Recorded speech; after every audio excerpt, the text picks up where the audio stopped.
Assalamualaikum warahmatullahi wabarakatuh. Perkenalkan, nama saya Nuria Nurul Jannah dengan NIM 211B10135.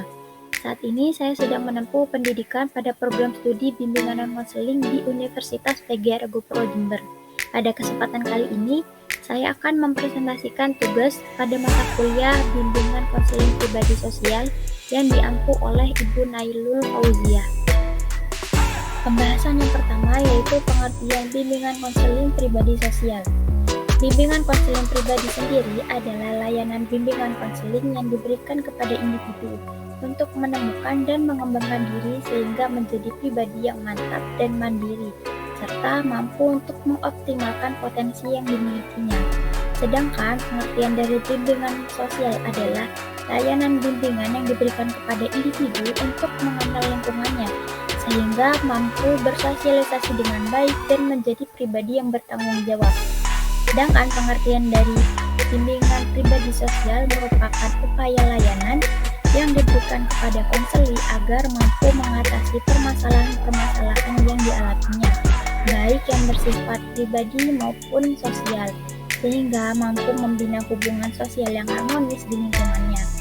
Bimbingan pribadi sosial diberikan dengan cara menciptakan lingkungan yang kondusif, interaksi pendidikan yang akrab, mengembangkan sistem pemahaman diri dan sikap-sikap positif lainnya, serta kemampuan-kemampuan pribadi sosial yang tepat.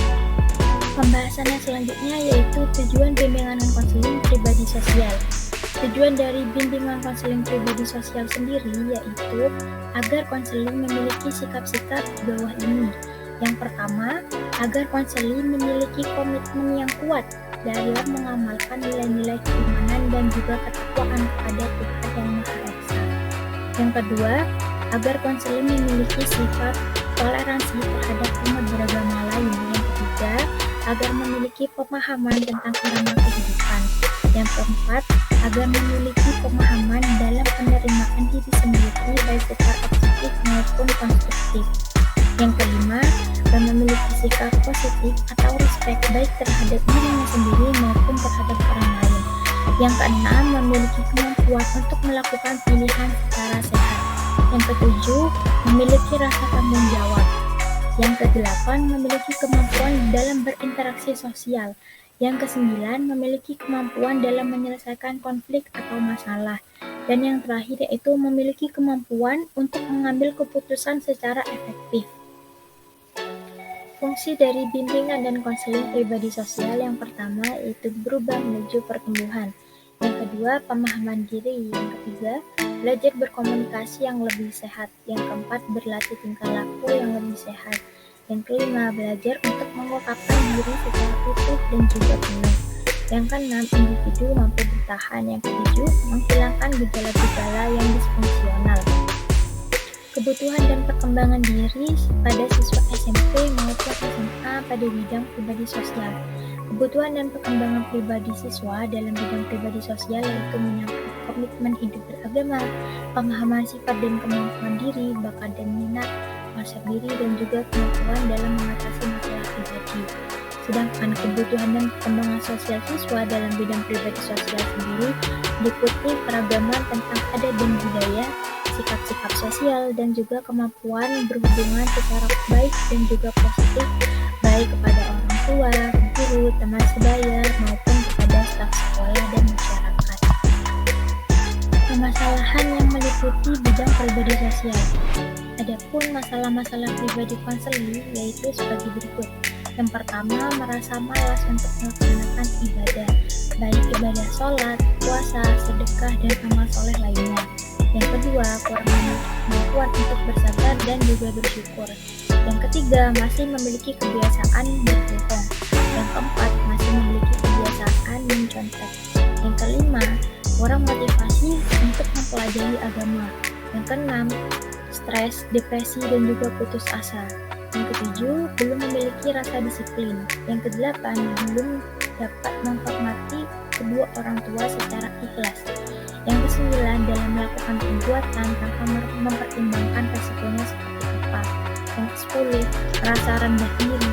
Yang ke-11, terpengaruh dengan perkembangan tek dan tidak bisa mengontrol diri sendiri. Yang terakhir yaitu meniru adegan-adegan orang di disebarkan di media massa, baik internet, televisi, maupun media lainnya.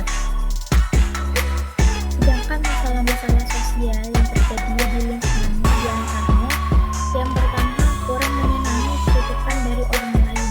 Yang kedua, kurang memahami etika dalam pergaulan. Yang ketiga, rasa malu untuk berteman dengan lawan jenis. Yang keempat, kurang mampu untuk menyesuaikan diri atau beradaptasi. Yang kelima, penyakit sosial seperti tawuran, geng motor, pemalakan, pencurian, dan perbuatan buruk lainnya. Pembahasan berikutnya yaitu materi dalam layanan bimbingan konseling pribadi sosial. Berikut adalah contoh materi-materi yang dapat konselor berikan kepada konseli di bidang pribadi sosial.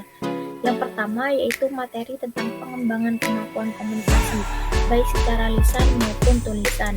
Yang kedua, pengembangan kemampuan menerima dan menyampaikan pendapat. Yang ketiga, materi pengembangan kemampuan bersosialisasi, baik sosialisasi di rumah, di sekolah, maupun di masyarakat. Yang keempat, materi pengembangan kemampuan dalam menjalin hubungan secara harmonis dengan teman sebaya. Yang kelima, pengembangan kondisi dan peraturan sekolah serta upaya pelaksanaannya secara konsisten dan bertanggung jawab. Yang keenam, materi tentang pemahaman hubungan antara lawan jenis dan juga akibat-akibat yang dapat ditimbulkannya. Dan yang terakhir yaitu materi tentang pemahaman hidup berkeluarga. Sekian presentasi materi bimbingan konseling pribadi sosial yang dapat saya sampaikan. Kurang lebihnya mohon maaf. Wassalamualaikum warahmatullahi wabarakatuh.